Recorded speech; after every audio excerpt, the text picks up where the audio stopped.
તો આ તરફ જામનગરમાં ફૂડ વિભાગે મોટી કાર્યવાહી હાથ ધરી છે। અખાદ્ય ખોરાક વેચતા વેપારીઓ સામે તંત્રએ લાલાંક કરી છે। શહેરની 38 હોટલ અને ફૂડ પેઢીઓમાં એફએસઓ ટીમે તપાસ હાથ ધરી। 171 કિલો વાસી અને બિન આરોગ્યપ્રદ ખાદ્ય પદાર્થોનો સ્થળ પર નાશ કરવામાં આવ્યો। પસ્તીમાં ખાદ્ય સામગ્રી પેક કરવા બદલ 53 કિલો સામગ્રી નષ્ટ કરાઈ। મરચું અને ધાણાજીરું સહિતના જુદા જુદા નમૂના લેબમાં મોકલાયા। નિયમોનું ઉલ્લંઘન કરનાર પેઢીઓને નોટિસ ફટકારી કડક તાકીદ કરાઈ છે।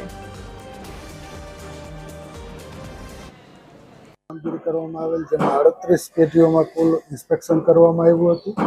તેમાંથી 171 કિલો વાસી ખાદ્ય પદાર્થો મળી આવતા અનહાઇજેનિક કન્ડિશનમાં ઘણી જગ્યાએ રાખેલ હતા એવા તમામ ખાદ્ય ચીજોનો સ્થળ ઉપર નાશ કરવામાં આવ્યો।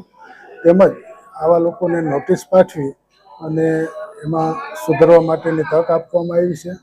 અને બીજી જે પ્રિન્ટેડ પસ્તીનો જે ખરેખર રેકડીઓ અને લારીઓમાં અને એમાં ફૂડ પેક કરવા માટે વપરાશ કરે છે લારીઓવાળા, તો એને 53 કિલો પસ્તી આવી પ્રિન્ટેડ મળી આવી, એનો પણ સ્થળ ઉપર નાશ કરવાની કાર્યવાહી કરવામાં આવેલ છે।